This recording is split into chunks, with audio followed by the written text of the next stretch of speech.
إيماني إلمنما نيسني إداء نيسني إرت. الإيمان يزيد وينقص، يزيد بالطاعة وينقص بالمعصية جانب بلي الإسلام. إيماني إلمنما خني يرو قد تجرى يرو إر تجرى. أكا إيماني خين قدتوف مال قدو قبل.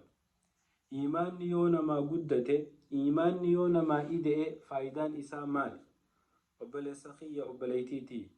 إيماني خيو إدئ هم تورا سيدور كيتي تولتو تسيدي هيس أرارم بربادو ربي بربادو تسجر جرسا قرار ربي ترت سيقبا. إيمان دبون أمو ورفا خيس سيغنغلتشيستي معسيا خيس سيغنغلتشيستي ربي وجي والسيدور كيتي قرار ربي تراسي باس يجو بلي سخية وبليتيتي. تناف علمي نمني مسلمة هندينو إيمان إفيت الرتي دلقو قبجتشو.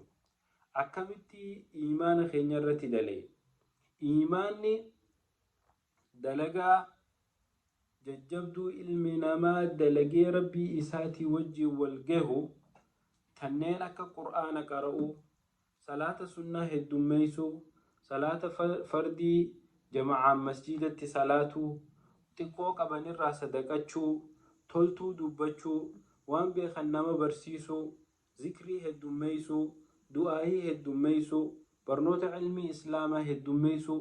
Wantoonni akkanaa kun hundinuu waan iimaana namaa cibsanirraa.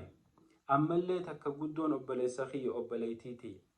Saahiba gaarii iimaana qabu yoo qabaatte atillee akka iimaana kee guddifatu saahibni keessan si gargaara.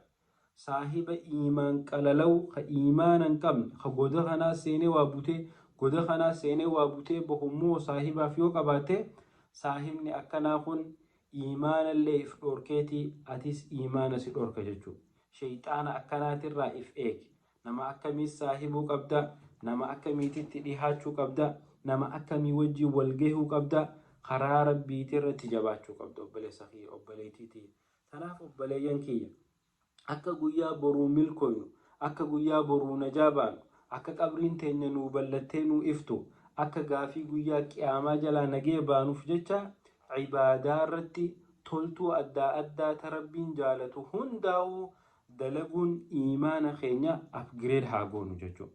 Obboleessa kiyya obboleettiiti moobaayilli nuti itti fayyadamnu tun yoo yeroo yerootti kiliin godhanii upgrade godhanii siistama isii wal qixxeessuu didan dalaguu diddeetii xiqqoo nama rakkisti jechuudha.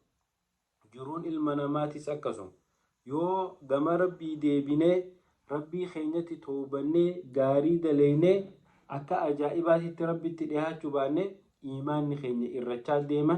Iimaanni irrate san immoo hamtutti nu geessa. Kanaaf obboleeyyan kiyya iimaana keenya guddisutti iimaana keenya irratti dalaguu irratti haa tattaafannu. السلام عليكم ورحمة الله وبركاته.